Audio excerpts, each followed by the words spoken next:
Good afternoon. Welcome to the Pacific Northwest Regional Economic Conference. My name is Annalise Vance Sherman. I'm the current president of PNREC.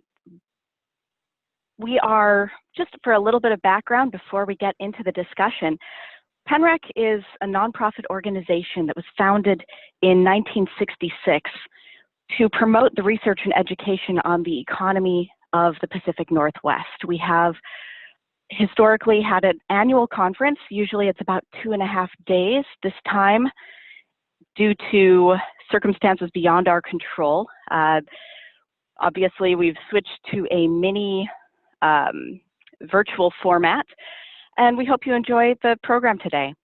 PNREC is volunteer-led, and the objectives of our conference every single year are basically to present a program to allow researchers and people, economists and regional analysts from throughout our region to be able to share information, to create an occasion to bring in somebody from outside the region to be able to tell us about some of the overall trends that we're seeing, and to provide a forum for collaboration and sharing of information. So today, one of the traditions in our conference every year is we conclude with a session that allows us to hear a little bit about every single state and province that's represented, with a bit of a round robin of different forecasts.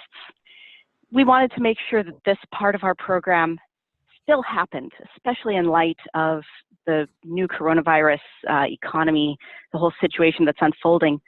So without further ado, I will introduce our panelists.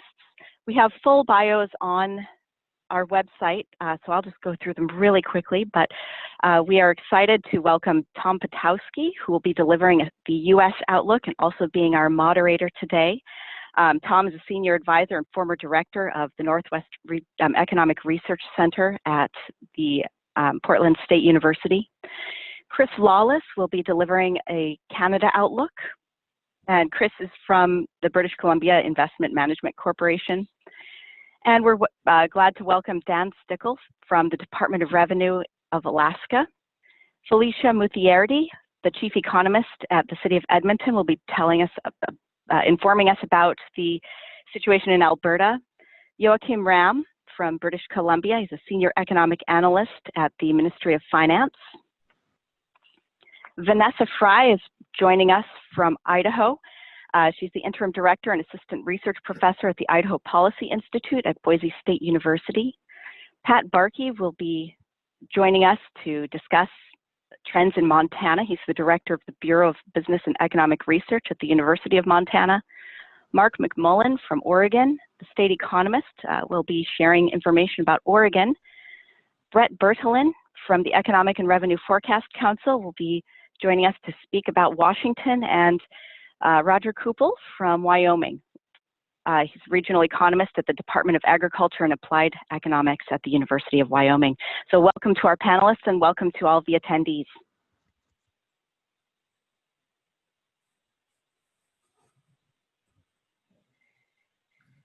Well, thank you, Annalise. Welcome here to PNREC's Regional Economic Outlook webinar. I think we've got a great panel for you today, and I'm sure you're going to find it very informative as we get through this hour. Now, we're going to try to keep it to an hour, but if not, we can try to extend it to maybe 3:30 if the mood sort of hits us. But to conserve time, we've already heard the short bios. We have more extended bios of the panel that is available on the website at PNREC. And during this time, our audience, you'll basically be muted the whole time, but we encourage you to use the Q&A tab at the bottom of the Zoom screen. If you have some questions, we will try to get them to them as best as we can, and hopefully we will be able to do that. If not, we will send those off to the panel and you'll get a response back from us. So what I would like to start with is really the format is going to be, I'll give a quick overview of the U.S. economy. Chris Lawless will give an overview for Canada, and then we're going to go to the panel. and try to drill down more to what's happening at each of these unique regions that we have here in the Pacific Northwest. So let me start off first for talking about the U.S. economy. Now, the U.S. economy, the official recession started just this past February. And this comes from the National Bureau of Economic Research. That's the official group that dates these recessions. Now, usually it takes the NBER almost 1 year before they see enough evidence to say that there's a recession. This time around, it took them 2 months to do so. So I guess if you get hit in the face with a dead fish, you know it. And we were in a recession. Now, what I'd like to do first is get into some headline news. Just this morning, new figures came out for our most aggregate measure of economic activity, gross domestic product. And for the second quarter, it was down 32.9%. That is a historical drop in a quarterly amount. That's seasonally adjusted annualized rate for the second quarter. Now that follows a 6.8% drop, which is a huge drop, even in any recession, in the first quarter. Now, who was the major contributor? Definitely consumption. And mainly from services. And you can probably guess which services. It's food services, accommodations, recreation services, transportation services, and also healthcare, which is an unusual addition generally to a recession. What I want to do is not get into the weeds of that very much, but let's talk a little bit about some distinguishing features that we've seen in this first half in this recession that we find ourselves in that was induced by the virus. While consumption was hammered in the second quarter, interestingly enough, recreation goods and vehicles were up 40.5% on an annualized basis. Just try to go out and buy an RV today. People are trying to figure out ways to cope around this situation and try to have some fun with it, if you can have fun with it.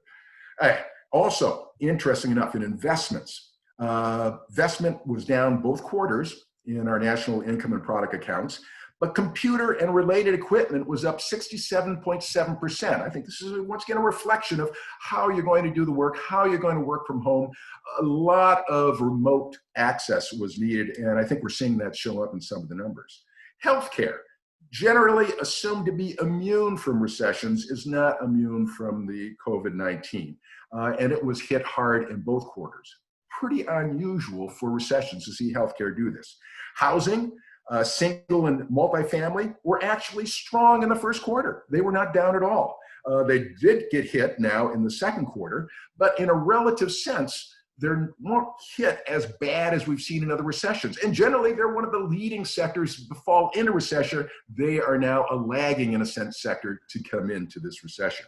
International trade continues to shrink, with exports and imports both falling down quite a bit, but also one import that really increased quite a bit is computers and related equipment. It rose 80.1% in the second quarter. And once again, this reflects this need for electronic, either commerce, working at home, and so on. Now, at the government level, federal and state government spending, they both increased during the first quarter of this year. But in the second quarter, state and local governments did decline, and they're starting to see, I think, that impact of lower revenues coming into them. Now, it's also interesting, I think, when we look at these numbers of what's happening to our real GDP growth, 1 month can make a real difference. Think about it. In that 6.8% drop in the first quarter was really due to just 1 month, March. And the 32.9% drop in the second quarter was also really due to 1 month, and that is April.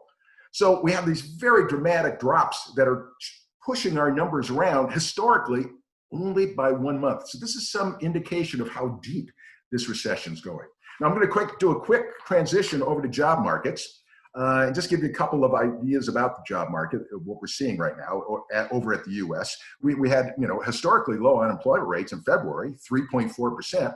Then it shot up to 14.7%. Now that is, it's not quite Great Depression levels, but it's definitely above what we saw in the Great Recession.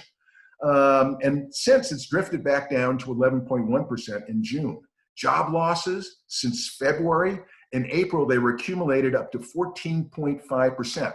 Once again, they've improved a little bit, and since the loss now is only 9.6% from February through June of this year. To give you some context for that, in the Great Recession, from December of 2007 to June of 2009, a year and a half almost, 5.3% was the cumulative drop in jobs. And now from February to June, we're basically twice as high as what that was.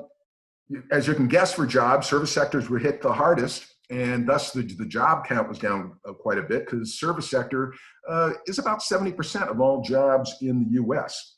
Now, we also had bounce back in jobs, and they really corresponded to the lifting of state stay-at-home restrictions, which really kind of commenced in mid-April. So we had a bounce back from April in both May and June. But like past recessions, the hardest hit on the job front are our usual suspects. Hardest hit, minorities, women, 16 to 24-year-olds, high school and less education, and low-income households. So regardless of the cause of recession, some things just remain the same. Now, the government response has been quite tremendous. 2.3 trillion rescue package, something for everyone in there, workers, households, businesses, state and local governments. Congress right now is debating a new round of rescue packages, and it's probably just in time because provisions in the existing one, many of them go away in just a day at the end of this month.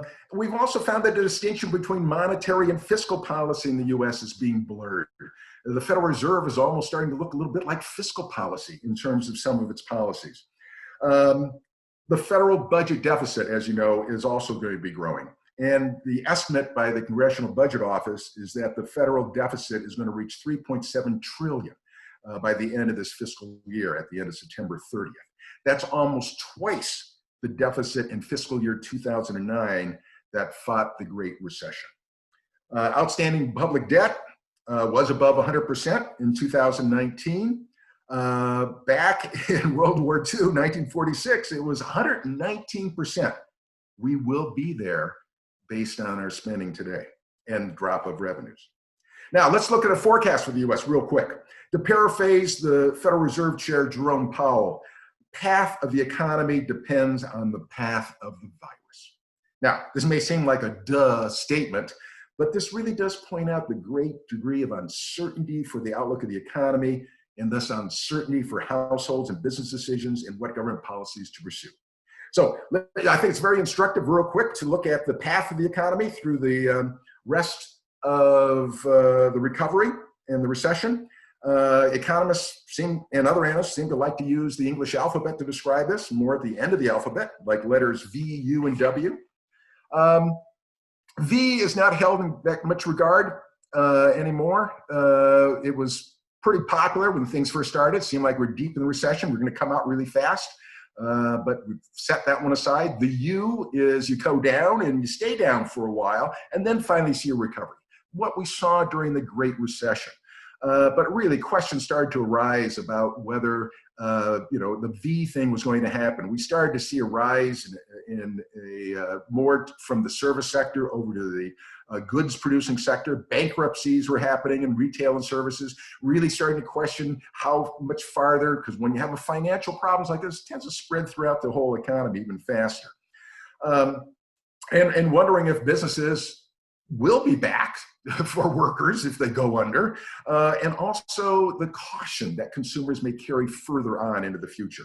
So the view that's gathering a lot of steam right now is the W. This is the double dip. You know, we've had gain jobs in May and June, but they may evaporate as we see resurgence in virus cases and states starting to stall or pull back on their opening plans. You know, this extended stay-at-home type restrictions will further the cautions seen among consumers and further businesses. So quick outlooks, you know, Federal Reserve says minus 6.5 for this year, a 5% growth in 2021, about 3.75 in 2022. And essentially, we don't get back to pre-recession levels of GDP until 2022. Now, whenever the US economy is having a really tough time, there's one fallback plan that I advocate in the past, and one I advocate right now: move to Canada. Today, I'd be stopped at the border, but let's see if the grass is truly greener on the other side of the fence. And let me turn this over to Chris Lawless for a view of the Canadian economy. Okay, thank you very much, Tom. Just make sure my mic's on here. Yes, the old story about Canada is when the elephant rolls over, the mouse always gets squished. So, but anyway, in addition to the pandemic, the other big stories for Canada this year are the plunge in oil prices that we saw in the spring as OPEC and Russia got into a tussle over production. The protests over pipeline construction here in Canada that shut down our national rail network for about 2 or 3 weeks in the first quarter. And then more of a geopolitical thing, our fraught situation with China. We're caught between the US and China as the CFO of Huawei is under house arrest in Vancouver under a US extradition request, and 2 Canadians are being held in jail hostage by China as a result. Anyway, the pandemic and some of these other factors really torched the Canadian economy in the first half of the year. It looks like real GDP fell about 15% in the first half of 2020. Employment dropped 15.7%, or 3 million jobs from February to April. With 1.2 million jobs added in May and June, employment is now 9.2% lower than it was in February. The unemployment rate hit a record for Canada of 13.7% in May, and it fell to 12.3% in June. Statistics Canada has a new labor underutilization rate that they've calculated. And so the running rate for about the last year up until the pandemic had been about 11% of the potential labor force. And it rose to 34.3% in April and fell to about 27% in June. Of course, as Tom mentioned, like in the US, the federal government and the Bank of Canada are providing significant fiscal and monetary support to our economy here. 2 of the key fiscal measures are a thing called the Canada Emergency Response Benefit, or CERB. It's providing $2,000 a month to the roughly 35% of workers that aren't covered by our National Employment Insurance Program. This program, CERB, will have dispensed close to $80 billion by September. This is real money in Canada, where if you want to do equivalents to the US, multiply everything by 10. Another key measure is the Canada Emergency Wage Subsidy Program, which is helping out firms that have experienced large declines in revenues to retain their employees. This program has had low take-up so far. Just over 20 billion of the the $84 billion that was budgeted for this thing. All the emergency fiscal measures were designed on the fly by the federal government in 3 weeks in March. And there are additional measures that were introduced by provincial governments. They're all likely to be redesigned, dovetailed, and tapered in coming months in order to remove work disincentives and to align better with longstanding supports such as social support, employment insurance, and existing programs. But I have to say that the federal public servants in particular did an amazing job to get these things rolled out in such a short amount of time. Okay, turning to the Canadian outlook, for all of 2020, real GDP is going to drop about 7.5%. Of course, this assumes that the virus will remain largely contained in Canada as it has been since early June, and we won't have the kind of relapse that we're seeing in the United States. Annual growth should bounce back to about 5% in 2021 and about 4% in 2022. But the level, as Tom mentioned with the US, the level of real GDP is likely to remain below where it was at the end of 2019 until the end of 2022. And of course, the usual caveat for us forecasters, or maybe not the usual, there's a much wider range of uncertainty than we usually have around these forecasts. So what has this meant for Canada's public finances? The array of fiscal measures and the drop in revenue due to the plunge in the economy will cause federal deficit to rise sharply this fiscal year to around $350 billion. This is real money in Canada. It's about 12% of GDP, and it compares to pre-pandemic expectations of a deficit about 1% of GDP for the federal government. And our provincial government's deficits will also be large, as you'll hear from a couple of the provinces that are presenting here. As a result, the general government debt to GDP ratio in Canada will approach 100% by the end of the next fiscal year. Even so, from what I've seen about other OECD countries, Canada will still be one of the better looking countries, you know, the proverbial least dirty shirt in the laundry. So that's it for the outlook for Canada, and I'll turn it back to our moderator, Tom. All right, thank you, Chris. And let's get right to our panel. Each of our panel members, have very uniqueness to their economies. I'll group some of the states and provinces together. May not agree with them, but as I told our panelists, don't worry, I'm not going to group you with California. It's going to be a little bit like speed dating, and we hope that our audience will listen and get an interest in what our panelists have to say and be interested enough to ask PNREC out on a date. And we will see you in May of 2021 at our next annual conference. So to all the panelists, to give our audience a sense of what you have been experiencing with the onset of this pandemic-induced recession, describe to us one aspect or feature of your economy that is being impacted during this recession. And what I'd like to do is I'd like to start with a group of Alaska, Alberta, and Wyoming. First to Alaska and Dan Stickel. Dan, the virus seems to have really an appetite for consumer-related sectors. Can you comment on this for Alaska and what the impact has been on your resource-based sectors? And unlike me for the US taking way too long, please try to keep this one major aspect or feature to your economy. Thanks. Dan? Sure, thanks, Tom. So in terms of the consumer-related sectors, similar to other states, we've experienced COVID-related shutdowns.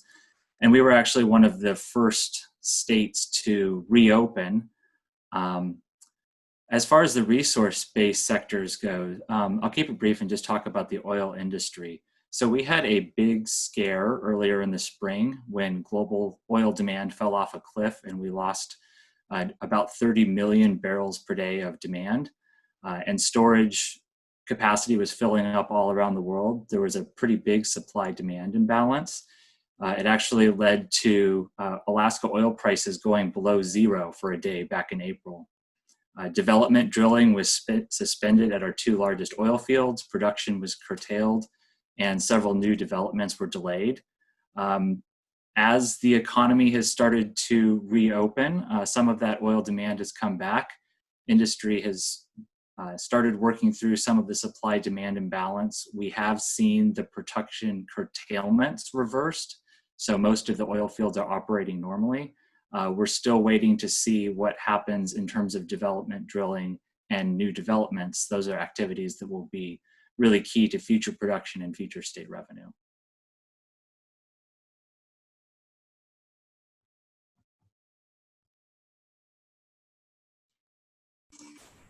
Tom, you're muted. Thank you. I'm going to jump over to Alberta and Felicia Mutheardy for that same question that I had for Dan about one aspect for your economy. Felicia? Hi, absolutely, Tom. So just to echo what Dan had mentioned, we had some hard hit sectors that were in the service producing sectors, such as accommodation and food services and retail trade.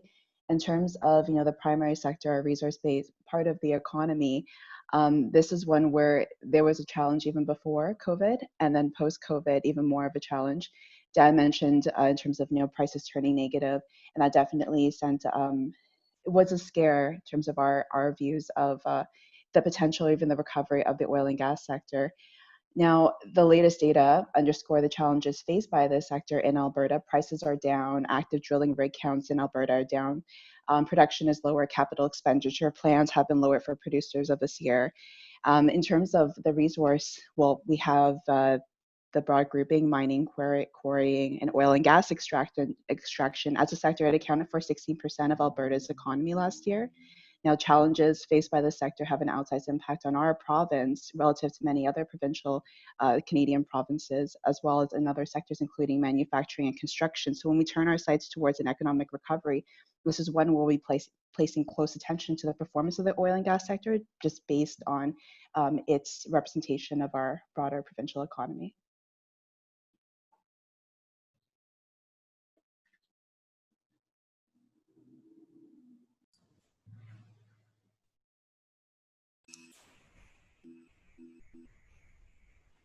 Yes, I'd like to turn now to Roger Coupal in Wyoming for that same one aspect for Wyoming. Roger? Yeah, thank you, Tom. So Wyoming's been struggling with what we call a transitional legacy issue with our dominant industries, coal, natural gas, and oil. Right now, oil is probably the only one that's doing okay. We don't have any rigs, as far as I know, unless they just come in this week. But oil is dominant primarily because the other two have stepped back. Coal has been declining for at least 15 years now. We were at one time, national demand for coal was up around 45% for Wyoming. It's dropped when it was at its high, 39%, and now it's down around 21% of the coal comes from Wyoming, and that's been a problem. We all know about the natural gas issue. That's been a major resource for us, but it hasn't been. But the prices have been low, and so forth. So in that case, taxes and exploration are low. In terms of the COVID, the issue is going to hit those retails. Is that COVID is hitting those retail sectors, and our second largest natural resource sector is recreation and tourism, the two national parks. Large national parks and smaller national monuments and parks here, as well as the national forests, and that's been not looking too good either. Comparing June 2020 from June 2019, Yellowstone and Grand Teton saw a 30% and 25% drop in visitation during that period, and so that's that. Now it's not a complete comparison with overall recreation on national forests, but it is an okay proxy. Compare that with the Great Recession, where we actually saw an increase in visitation as a result. So we're struggling with where to go with our economy, how we can do that, and how we can afford to broaden it. We won't really know what the legislature wants to do until next winter, but it's a struggle here. Our state revenue deficit right now runs about the equivalent of what the payroll for the state government economy is. We do have rainy day funds and things like that, but that's not going to cover that. So we're still in being very scared mode here.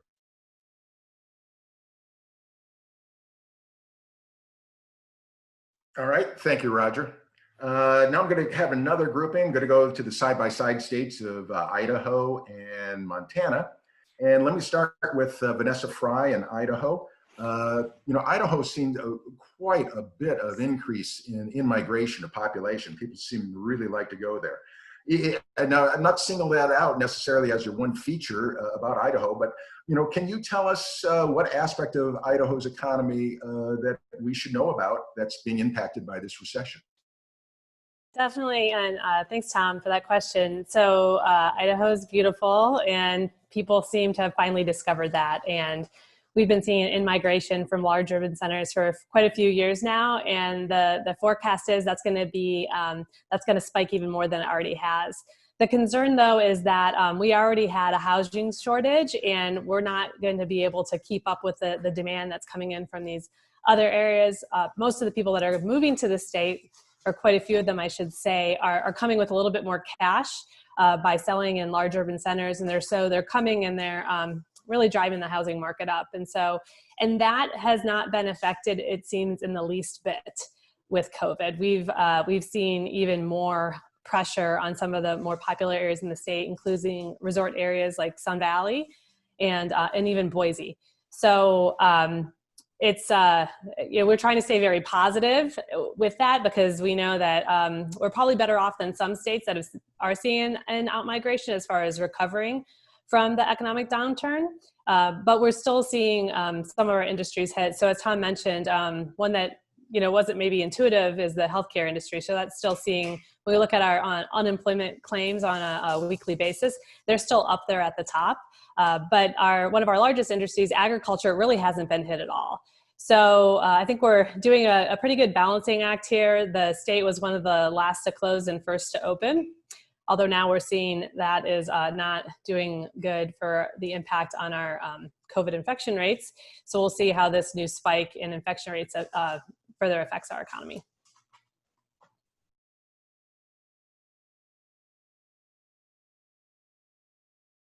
And Pat Barkey in Montana, same kind of question about that one aspect or feature for Montana. Well, the first thing everyone in Montana asks when there's a recession is who cares? Typically, we've gone our own route, but the last 2 recessions, including this one, have been devastating. So we've been hit quite hard. We're geographically distant, so the decline in air travel that occurred has been really a hammer blow. Roger mentioned those visitations to Yellowstone. We actually fight over that. We claim Yellowstone for Montana, Roger, just so you know. But heck, half those visitations are probably people from Montana going there just because they can't get through the crowds normally. So what that does to the economy, I'm not sure. I think the thing that really people need to know about Montana is that it's a small business state. We're a corporate state in reverse. Our biggest company is the power utility. So we grow entrepreneurs here in Montana, but we don't grow them very large. They tend to stop at about 5 employees. The reason why I bring that up is because that threatens the resiliency. This whole episode has been very, very tough to those who do not have sufficient cash reserves to make it. Are those tourist industries? Yes, but it's really a wide spectrum of industries in Montana that are really withering away, if you will, because of the huge hit on cash flow that's occurred.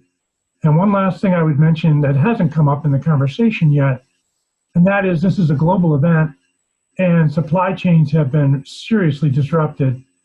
Even though agriculture is an industry super important here in Montana, as it is across this whole part of the North American continent, it is profoundly impacted by supply chain disruptions, and those have been quite painful. It's painful to see what's happened to ranchers and the whole shift of consumption, all these double-digit rate changes in people stopping going to restaurants, all of a sudden going to groceries, all that sort of thing has played havoc, even all the way down to the producing the prime commodities, Tom. All right, thank you, Pat. And finally, our final grouping, the north-south line of British Columbia, Washington, Oregon. Let me first turn to Joachim Ram in British Columbia. Same kind of question. What's that one aspect or feature of the BC economy is this recession they should know or not our audience should know about? Thank you for the question, Tom. Before I answer, I would like to acknowledge and thank the Lekwungen people, known as the Songhees and Esquimalt First Nation communities, for allowing us here in the Victoria area to live, work, and play on their land. So let me get to your question now. And there's a couple of things I would like to share regarding BC's economy in this context. And the first thing is that so far, we've been pretty lucky in BC. BC's number of confirmed COVID cases per 1 million has been below the rest of Canada and most other countries. So we've seen a slight uptick the last couple of weeks, but overall, we're in pretty good shape. But that's not to say that BC is unaffected by the ongoing pandemic.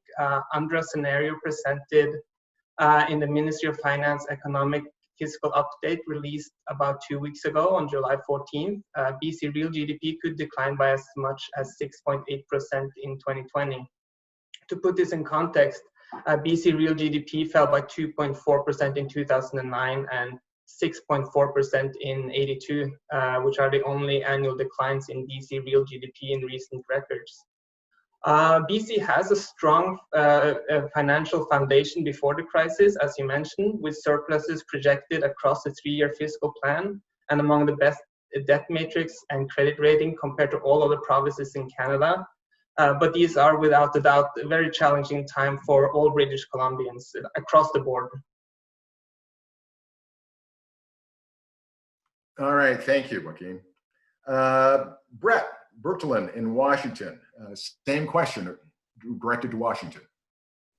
Yes, thanks. The sector I'd like to address is aerospace, which is pretty unique to our state in the Northwest. Washington's aerospace industry was struggling before the virus. After Boeing 737 MAX was grounded in March 2019, Boeing suspended deliveries. However, they continued to produce the planes. Boeing finally suspended production of the 737 MAX in January of this year, but they still held off on layoffs. The plan was to ramp up production and deliveries in the second half of this year. COVID-19 put an end to that plan. Even though Boeing has resumed production of the MAX in May, the outlook for aircraft production and employment worsened as due to reduced air travel, and has therefore decreased the demand for new aircraft. The situation now is more like the aftermath of 9/11, in that it will be likely years before passengers are as comfortable flying as they were before the pandemic. In April, Boeing said it will take 2 to 3 years for travel to return to 2019 levels, an additional few years beyond that for the industry's long-term trend growth to return. Boeing also said that it would cut more than 15% of its jobs at its commercial airplane division and 10% company-wide in a combination of voluntary buyouts and layoffs. Our June aerospace forecast was based on that announcement, recognizing that because the commercial airplane division is headquartered in Washington State, we would receive a disproportionate share of the layoffs. We also assumed similar reductions in non-Boeing aerospace employment. In our June forecast, we assumed the loss of 12,900 aerospace jobs from the first quarter of 2020 to the first quarter of 2021. The voluntary layoffs were not enough. According to the worker adjustment retraining notices, Boeing has warned nearly 5,800 employees that they will be laid off tomorrow, and another 700 that they will be laid off at the end of next month. Yesterday, we heard from Boeing that the outlook continues to deteriorate. Boeing will cut production and jobs further than previously announced, and is even studying the feasibility of producing the 787 only in South Carolina, which would be a big blow to production in Everett. All right, thank you, Bret. And then last but not least, Mark McMullen in Oregon, that same kind of question for the Oregon economy. Thanks, Tom. So the one feature of Oregon's economy that I wanted to highlight was that's particularly notable in the current environment is that a lot of Oregonians work from home. According to the census data, Oregon ranks second across states in terms of the share of workers that do work from home. That's not unique to Oregon in terms of the Pacific Northwest region. 5 of the top 10 states are here with us today in terms of the share of workers that are able to work from home and can and do work from home. And this is elevated everywhere across Oregon, not just in our metropolitan areas, but in the rural areas as well, where the share matches that of the U.S. average, which presents a long run growth opportunity. Heaven forbid we let a good pandemic go to waste, and now's our opportunity. And so far as right now in rural Oregon, about 1 in 20 workers work from home, and theoretically we could get somewhere up to around 1 in 3 who could possibly do so given the occupations they're in. And the great thing about these occupations is that a lot of them are higher paid, white collar occupations, which are traditionally underrepresented in rural Oregon, and therefore, does present, a growth opportunity and a policy opportunity where we are seeing some traction for additional investments in rural broadband and the like to try to exploit this. Now, rural Oregonians do have access to broadband, but above average access. But that said, there are still a lot of issues in terms of reliability and speed and the like, where we could really maybe take more advantage of this opportunity. Where long term, the working from home is really all about quality of life and people wanting to live in these places, right? In terms of Oregon, the places with the highest rates of working at home are places like Bend and Hood River, which are very much resort retirement, very much migration magnets. And like I say, that's the same reason why we see a lot of these Pacific Northwest states doing well, is because people want to live there. In addition to the Pacific Northwest, Maine, New Hampshire, Arizona, Colorado, things like that, which are also seem to be, draws for the migrants, which is the bottom line, because for Oregon, that's our primary comparative advantage over the long term. And so that's really what we're interested in as we come out of this pandemic. There was uncertainty about the long run migration trends already, given demographic shifts and climate change and the like. And now we even have a little bit more uncertainty in terms of the COVID. After the dust settles, will we benefit from people wanting to leave larger urban areas? Maybe. Will we, hurt from maybe having this martial law program on TV around our courthouse and the like? And so we'll have to see going forward exactly how that impacts our longer term migration trends. All right, thank you, Mark. That was great. Now I'm going to turn to another part. We're going to drill down a little bit further into the regions here and how we're addressing this virus-induced recession. And I'll start off with a couple of questions, but here's a lead-in. As Mark had mentioned, we have work from home, curbside pickups, triage in hospital parking lots, and cardboard cutouts are getting the best seats at ball games. We're experiencing an overnight event of what Joseph Schumpeter called creative destruction. The virus is causing destruction, and we're trying our best to try to innovate ourselves around it. Some of these changes will be temporary, some likely permanent. For example, Google just announced stay-at-home work until July 2021. So what we want to see now from the regions, and if you can comment on this, what sort of creative solutions do you think are going to be putting forward now and likely in the future that's going to come out of your business communities and your government agencies? And what I'll first do is start with Washington and Roger, where Washington, many perceive to be well entrenched in working and delivering services electronically. So Bret, what do you see from the creative community in Washington, and how does that relate to the economy? Yes, so Washington has significant employment in electronic shopping, which technically is in the retail sector, and also information. In Washington, information is almost entirely software publishing and other IT services such as internet publishing and web search portals. So these would seem to be particularly amenable to teleworking, although employment has been concentrating in the Seattle area for years. These industries have been real drivers of the local economy in the last several years. They pay high wages and are unlikely to see much of any declines in employment due to the pandemic. So we see them as actually really helping to support the local economy through this. So Joaquin, in British Columbia, anything similar to what is happening in Washington?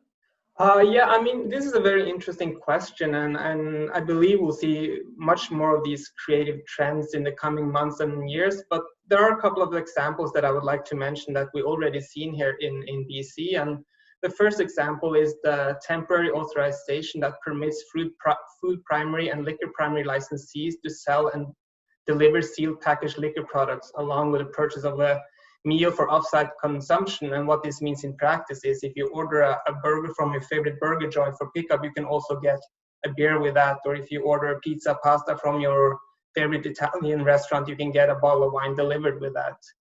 Additionally, the provincial government has taken action to support the province's hospitality sector by temporarily authorizing the expansion of service areas such as patios to support physical distancing requirements and industry recovery. So what this means in practice here in Victoria is that bars and restaurants have been allowed to expand their patios into roads or even parking lots that has now been blocked off to allow these restaurants to expand.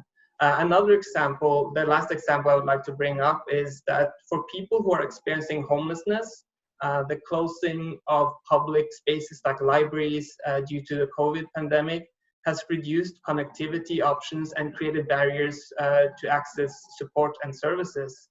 So through a program called the Homelessness Community Grant Program and a partnership with 7-Eleven, the province has been able to secure 3,500 smartphones that will be distributed by community organizations to provide service and support for vulnerable people to ease access to services. So this is just a few examples, and I'm sure we'll see many more in the months and years ahead. All right, well, I just want to open this up to the other panelists, and this issue of trying to innovate, because I'm sure, in some industries, it's a lot easier than other industries. Manufacturing, for example, that usually takes some time to be innovative, where now it seems like we have to do something almost overnight to do so. So please just jump in with comments. I would say our government likes it. I mean, we have a part-time legislature in Montana. They're certainly going to meet electronically. Committee meetings are happening electronically. I would argue it's actually been good for local governments. They have meetings like this for their city councils. They have comment periods. They're structured just like this. And the Q&A goes so much faster because they're all queued up in writing, and so I think there's some innovative things that are going to stick like that. I think some of the things are really not regional at all. I mean, the fact that my father-in-law can participate in Zoom and order groceries online is an amazing thing to me.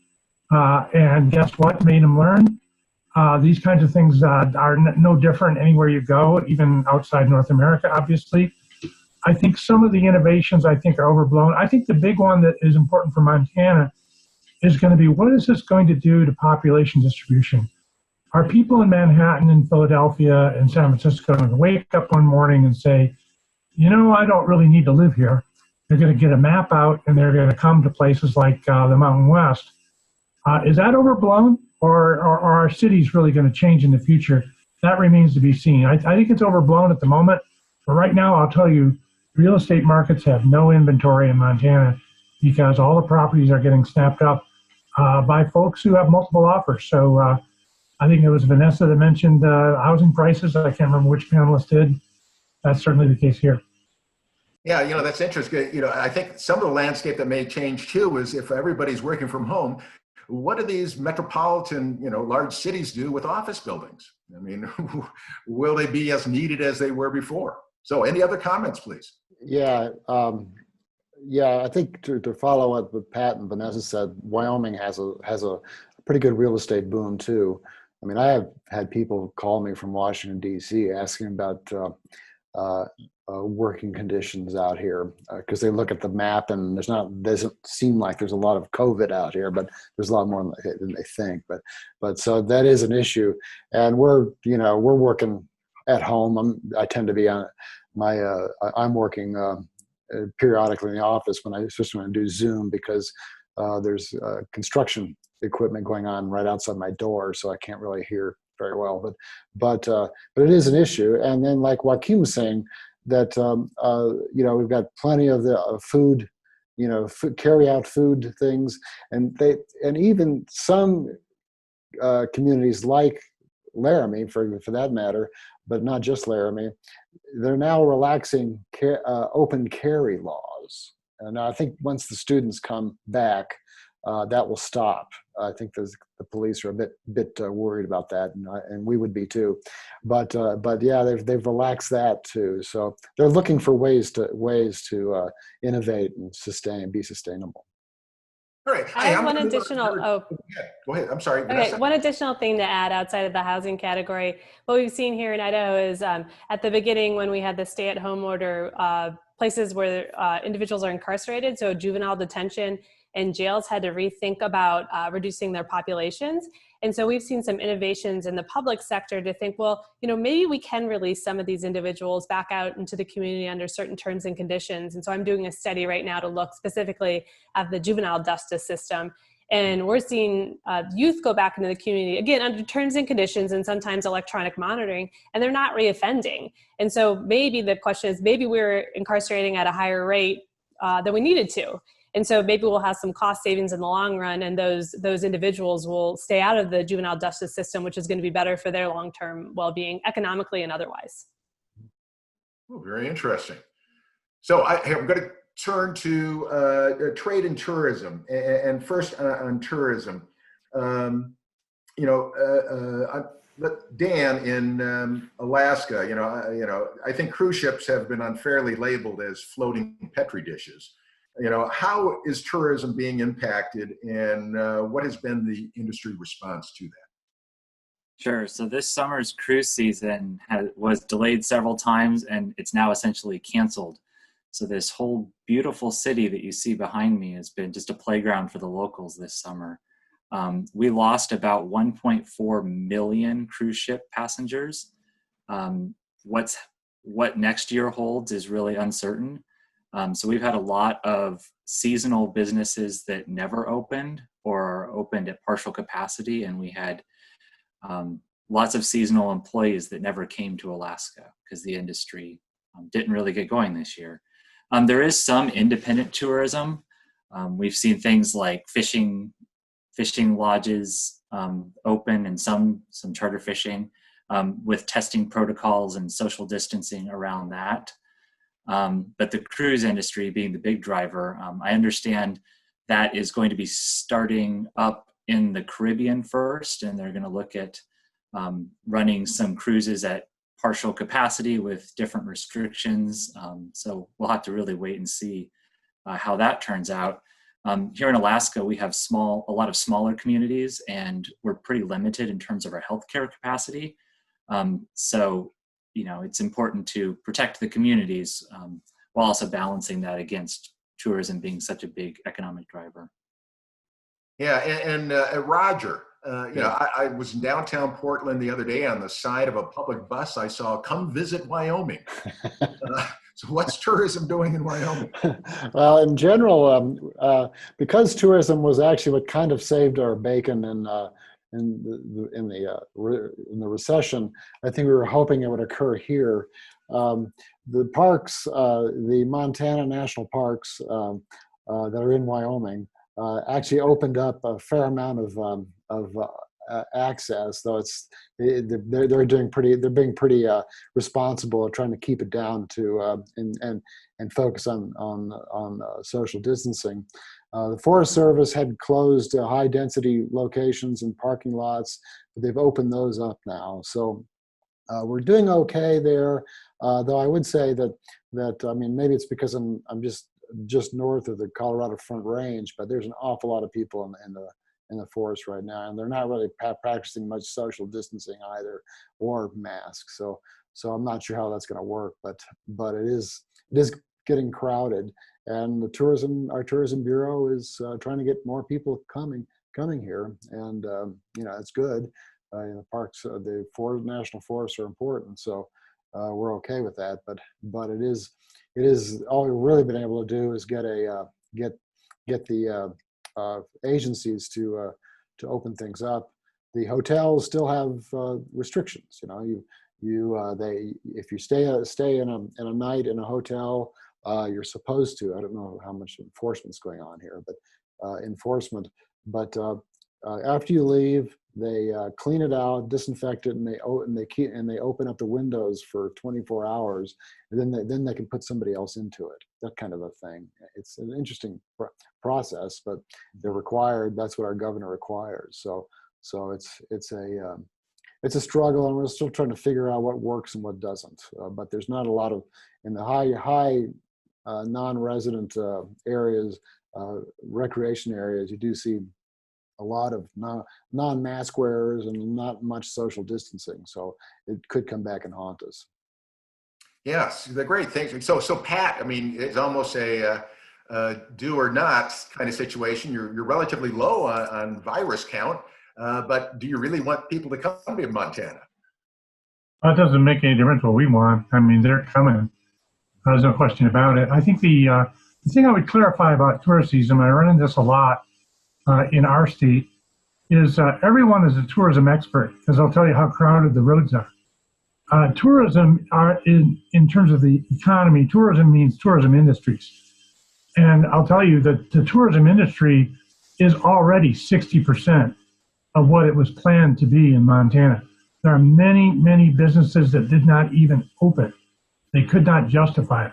So the fact that the roads are busy, they're in those RVs you mentioned, Tom, that they can't buy, the money being spent, all these kinds of things. It's, we'll see how it all turns out. But it's certainly going to be a challenge. In terms of infections in the economy, you're right. Infections were low, but there's only 1 million people here. So the rates have gone up pretty significantly, and there's plenty of hardship there for us as well. Well, Hey, Tom, can I jump in on this question? I was going to mention, since we have Felicia on the call here, she's sitting in Edmonton, where the National Hockey League has got its Western Division teams playing in a bubble at the Rogers Arena there, and then in Toronto, the other half of the NHL is doing the same thing. Now, these things would normally, I think where people are a little too optimistic, like to go to Pat's point about how much of a big decline in revenue there's been. This kind of thing would, ordinarily hockey and all these professional sports attract tons of people. All the downtowns are full of bars and everything. I mean, there's tons of businesses that depend on those things that are just wiped out. The cruise ship thing, same thing. Here in Victoria, the tourism business is just devastated because those cruise ships dump, like on Friday night, you'll get 3 of these ships in Victoria and there's 10,000 people in the downtown. Now, they're not here for long, but they spend a hell of a lot of money, right? And so I think there's this part, the hospitality, the hotels, what are they going to do with conference centers in the long run? We're optimistically hoping to have our PNREC conference somewhere in the Northwest next year, but I kind of wonder, we don't even have the border open yet. So this is a devastating thing for a lot of our border, on both sides of the border. The tourism businesses are right along the 49th parallel across Canada. So people we can't go across the border, right? So nobody's going to Bellingham, nobody's going to Seattle, no Americans are supposed to be coming up to Vancouver. This is a big, huge blow to at least our economy. City economies, Victoria, maybe a little less so in proportionate terms to Vancouver. In Calgary, places like that are pretty hard hit by the lack of international tourists. Wow. Hey, I'm going to quick turn to trade, and I want to talk to Felicia. You already mentioned that things are pretty tough with the oil market. In what way is trade for Alberta being impacted by this? Sure, yeah, Tom. In terms of trade, in terms of manufacturing shipments, it turned a corner in May on a month-over-month basis, but we're still considerably down on a year-over-year basis. And in terms of merchandise export values, they're down, but the recent decline in recent data was almost entirely driven by energy products. But also, just to build off of Chris's previous comments in terms of tourism, hospitality, and the impact it has on Alberta, this is really interesting because in Edmonton we saw us being designated an NHL hub city as being a boon for tourism, or potentially some way of helping to inject a little bit of economic growth into the region. But the interesting thing is that there is this downside risk that is emerging in terms of the public health risks. You have the increase in number of house parties wanting to watch sporting events, and also the number of cases in Alberta is increasing. So this actually presents itself as a risk, especially when we're going into the fall, especially when we're thinking about what this impact will have in terms of any future orders to shut down. And that's something that could be more detrimental to Alberta, especially in the longer run when we're looking at the path of economic recovery. All right, thank you, Felicia. Quick, 2 places that really are dependent on trade, I believe, for their economies, both Washington and Oregon. You want to weigh in on this? Either one first? Don't be polite. Yeah, so with trade and us in terms of the producers of goods, it's our big manufacturers, and most of the manufacturers, or a lot of them, aren't really directly hit by the COVID issues in terms of social distancing. There have been some issues in terms of supply chains and the like, but but going forward, it's not in terms of innovation among our traded sector, or and the like. COVID isn't really what's driving it. The elephant in the room for us right now is that a couple of our anchor manufacturers right now are going through an identity crisis. And Bret already talked about what's going on with Boeing, where we do have some direct production workers as well as metal makers that supply Boeing. But the other issue would be with Intel and what's going on with them going forward in terms of reinventing themselves. And they've announced that they're looking at potentially doing away with their own production of chips, their vertical integration model, a lot of which is done here in Oregon. Now, those aren't necessarily, if you just add up all the production jobs, the folks in the bunny suits, that's not a huge deal anymore. That's only a quarter of the workforce, and they don't get paid as much as all the engineers and the like. But there is some threat to that broader workforce if we don't continue to get these big investments every 5-10 years in this prototype production facility. Some of that's at risk, as well as, of course, all of the supply chains downstream. So, basically, Intel needs to do what Microsoft did and kind of reinvent itself. And the demand's out there. Tom talked about it in terms of the sales. You see the server demand is way up, 40 or 50% post-COVID. So it's there. They just need to learn how to supply that. And we see some of it in our data centers here and the like, but this reinvention is probably the biggest threat in terms of our traded sector, and it's not 100% COVID related. All right, thanks. Do you want to, Bret? Well, I can just, reiterate, in Washington, exports are overwhelmingly transportation equipment, Boeing planes. And, that was way down already before COVID, but this is, making it even worse, obviously. So.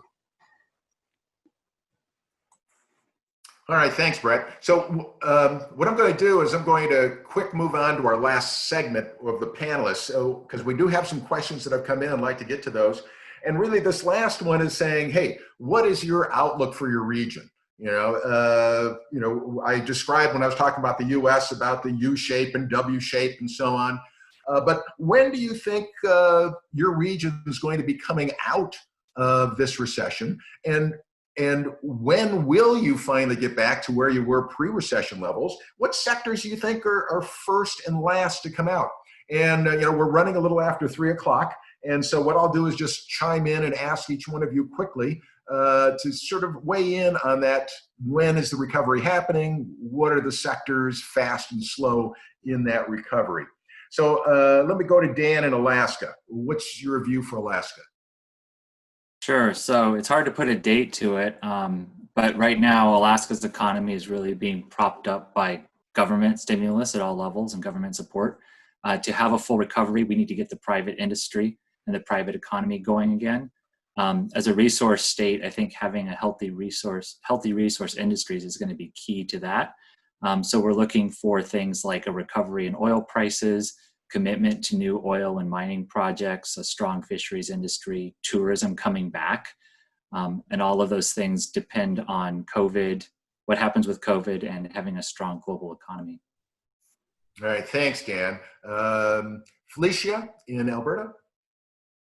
Yeah, so I think that when we're looking at a recovery, I think it would depend on how you're measuring that progressive recovery. Something that's been really interesting in Alberta is that, we've been hit hard, actually pretty hard over the last few years. We're still recovering from the 2015, 2016 recession, and then COVID hit. So, prior to this, our goalpost was 2014 levels, and that just seems further and further out of reach, especially when we're thinking about, okay, well now the new goalpost is 2019. So by our estimates, we're forecasting growth to return, or production levels to return to pre-COVID levels by early 2022. But a lot of this hinges on what happens in the oil and gas sector. I know that in Edmonton, when we're looking at broad industries, the goods producing sector is definitely going to be a bit slower to recover than the services producing sector. There is definitely going to be more of a shift from rural to urban areas by the provincial population estimates. They're expecting about 80% of Albertans to live in that Edmonton to Calgary corridor. So Edmonton and Calgary will emerge as being very important to the overall provincial performance. But all in all, I think that in terms of the sectors that are probably going to be slower to recover, I think that oil and gas definitely is the big one, as well, and especially in Edmonton and in Calgary. Construction is the one also at risk, especially when we're thinking about non-residential construction, looking at vacancy rates being elevated far beyond historical averages, and then also looking at changes to employment needs and for square footage and whatnot. So in terms of our expectations, early 2022 by our estimates, but the risks are more weighted on the downside. All right, thank you, Felicia. Roger, Wyoming. Well, in terms of recovery, I think it's going to be a slow recovery for us. Even if you didn't have COVID, we'd be slowing down.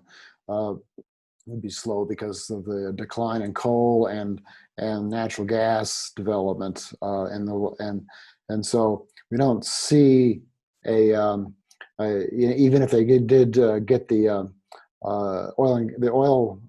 oil issues resolved, and it's gone up some, but we always have to keep in mind that natural gas is a byproduct of oil itself, and they have to put the gas someplace, and so that's going to have keep those downward pressures on gas.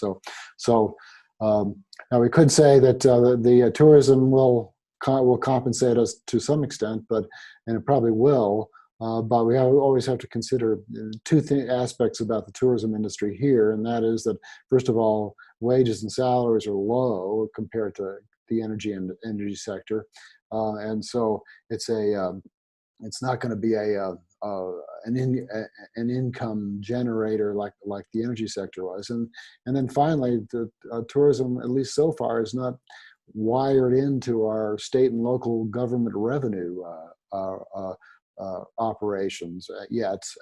That's one of the things we've been having conversations, a group of us, with the governor's office and legislative leadership, but so far they're hesitant about trying to figure something out like that. So we don't see a recovery for a while. I'm going to assume that by mid 2024, 2025, we'll probably be on a more stable pattern than we are now. But right now, it's kind of hard to tell. All right, thank you, Roger. Let's turn over to Vanessa in Idaho for that same question. Thanks, Tom. Yeah, we're still looking at manufacturing and healthcare industries as being the ones that are still pretty slow to recover. I think what's really going to happen in Idaho, it depends on how our infection rate changes. So we have an issue with mask orders. It's not very popular in the state, and we had basically protests going on about any sort of stay-at-home orders or requirements of masks. This coming Monday, the school districts, or at least the Boise School District, one of the largest in the state, is going to decide whether or not the students are going to go back to school face-to-face. I think all of this, the next 2 or 3 weeks is really going to make it or break it for how the infection rate is going to change. And I think if we can get it to go back down, then we're going to see these industries start to pick back up. We have already seen industries, agriculture really wasn't hit that hard. Tourism is doing pretty well right now. So I think it really is going to depend on what happens with these infection rates. Right now we're kind of blacklisted to go to other states as Idahoans because our infection rate has spiked so much. So I think that's going to be we won't know the truth until we see what happens in the next couple of weeks. All right, thanks, Vanessa. Pat Barkey had to leave early, and I take full responsibility for that, for my long-winded view of the U.S. economy. So I apologize for that, and apologize to Pat. And I want to turn to Joaquin. What sectors and when? This is a really tough question, Tom. As I'm sure most of you know, there are lags in the reporting of economic data, and in some instances, fairly significant lags, which means that it will take time to even get a complete picture of how strong this negative shock has been to the BC economy. Businesses in the tourism, restaurant, retail, and recreation sectors are expected to continue to be impacted for quite some time. And there's also other unknown factors affecting the shape of a recovery. Will there be a second wave in the fall, in the winter? How will the recovery in Asia and US unfold? Huge question marks there. So all of this to say that there are too many unknown variables, I think, at this point in time for me to provide you with any timeline for recovery. So that's my no answer to your question. All right, thank you, Joaquin. Bret, is Amazon going to keep going strong or slow down? And what other sectors we're going to see in Washington? Yes, our model has 34 sectors, and only one did not decline in the second quarter and is not expected to decline, and that's electronic shopping. So I suppose I would have to say that's going to be the first to recover. The next sector that we expect to recover in our June forecast is information, and we expect that to be back at its previous peak by the fourth quarter of this year. In terms of lagging sectors, the main one is probably construction. It doesn't recover to its previous peak within our forecast, which extends to 2025. We, even before the pandemic, we felt we were pretty close to a peak in construction anyway. A major question that we have with respect to construction is migration into Washington, which had been very strong in recent years. We're wondering whether we'll see a decline in mobility around the country as a result of this virus, similar to what happened after the Great Recession. So in terms of overall employment, in our June forecast, employment reaches its pre-recession level in the second quarter of 2022. All right, thanks, Bret. And then finally, Mark in Oregon. Thanks. Yeah. So in some sense, Oregon has already returned to peak in terms of its income, at least. Now, we've transitioned a lot from our public sector over the last decade to get away from income taxes, but we're still an income tax state. And gall darn it, since we shut things down in mid-March, incomes aren't down. And in particular, our income tax collections are not down relative to last year. And so, in some sense, we're still waiting to go away from the peak. Obviously, the huge, massive federal stimulus is playing a role in that, but right now, with all our preliminary data, it's hard to really dissect entirely what's going on with these strong collections. But in terms of jobs, we're looking at our last forecast had us getting back to peak in mid-2024. Now, some things have changed since then, in particular this higher jump off, even if we're not talking about those surprising income numbers that I mentioned that haven't weakened. Even the job losses were only about half as big as the unemployment insurance claims would have suggested. And so we are coming off of a higher jump off point in terms of our outlook than we were when we did set the back to peak date. But offsetting that jump off point is a weaker future outlook. Our baseline outlook right now has some pretty rosy assumptions for the virus, in particular, the health policy assumptions and the like. We expected that throughout the summer that we would see, gradual reopening and firms and households become more comfortable going out and spending money, and then by the end of next year, we'd have some kind of resolution, be it a treatment or a vaccine or something where we get the all go.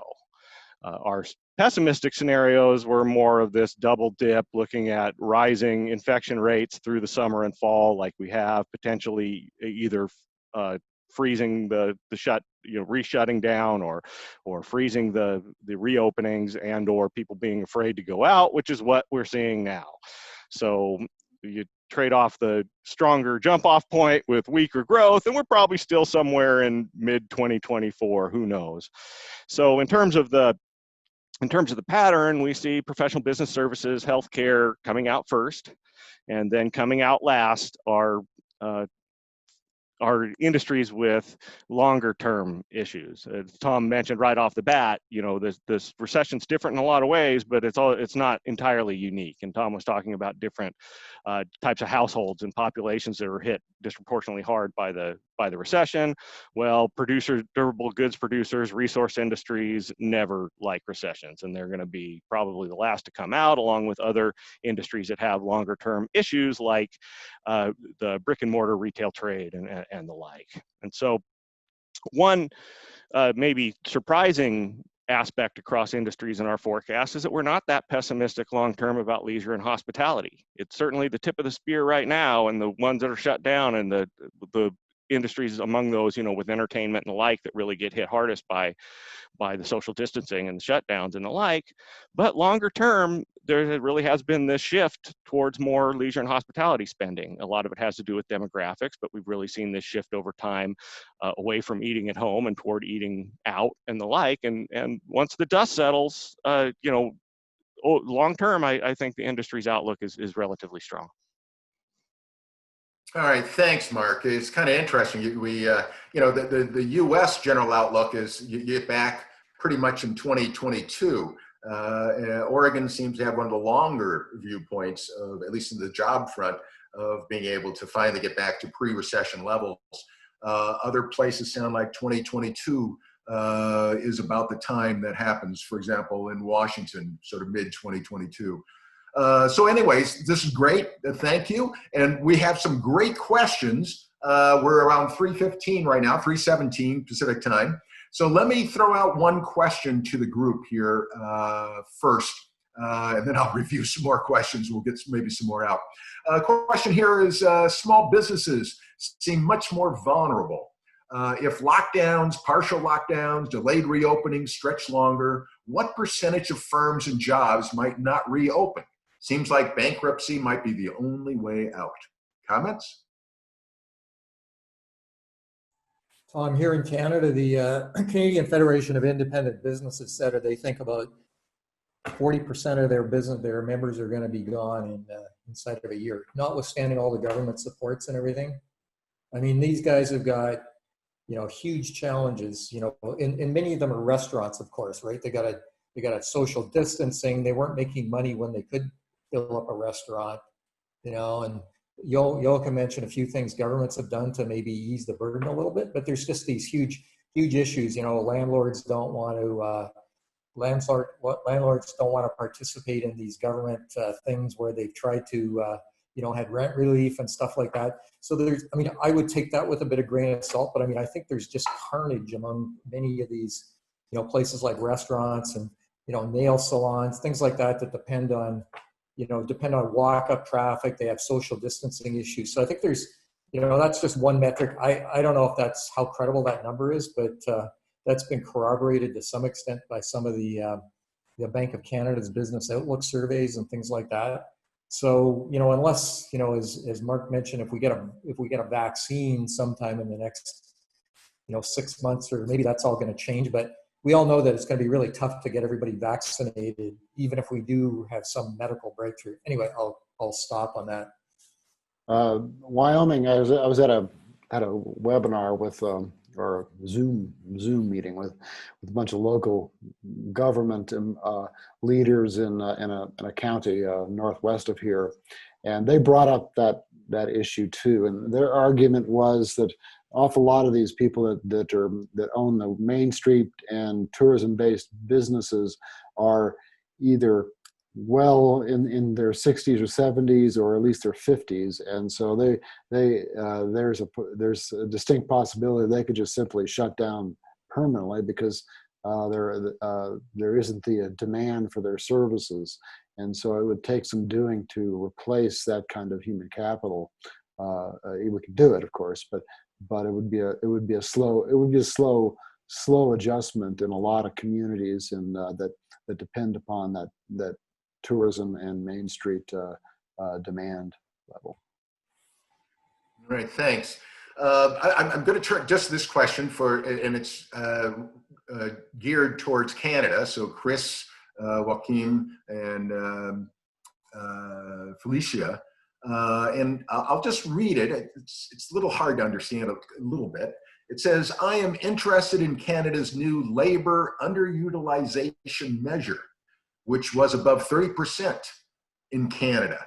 In Canada, do you have a sense whether unemployment or underemployment has been a better economic indicator this far of basically how the recession's been impacting your regions? Well, I mentioned that in my presentation. I won't go into all the gory details. It's just something Stats Can constructed in terms of, not just looking at job numbers, but looking at hours worked and stuff like that, and how, and people shifting from full-time to part-time employment, and people are actually getting paid and not working, right? So they're trying to measure all that, I'll put that all into one number. It's relatively new. If a person wants to get in touch with us, we can show them the source for that, but I don't want to get in a big technical expose on that thing on this session.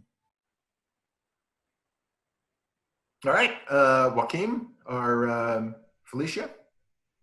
Yeah, I agree with Chris's comment there that if there's anyone who would like some more detailed explanation about that, reach out and we can provide them with the sources and maybe a bit of additional information regarding the underutilization factor. All right, thank you. Hi, Tom. So I Yes. just want to just jump in. I think it would depend too when you're looking at an indication, because I think that the underutilization and the unemployment rate should be used together. Just because when we're looking at broad numbers from the labor force survey, some things were really unexpected, looking at the drop off and the number of people leaving the labor force and also the number of hours worked. So, I mean, not wanting to get into a debate as to whether one is more credible than the other in terms of determining labor market conditions. But, at this point in time, I think that it's really informative to use the two together. All right, thank you, Felicia.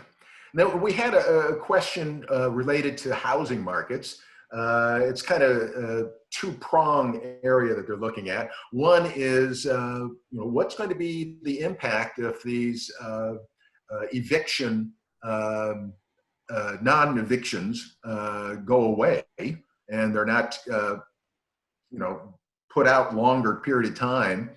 And then with these migrations patterns happening, and the COVID has just added another thing to, for example, global warming for people to come to the Pacific Northwest. What's that going to do to rents and supply of housing? I'm happy to take a stab at that, Tom. So we are already in a bit of a affordable housing crisis crunch here. Specifically in the Boise metro region, we're seeing shortages across the state, but pretty significant here.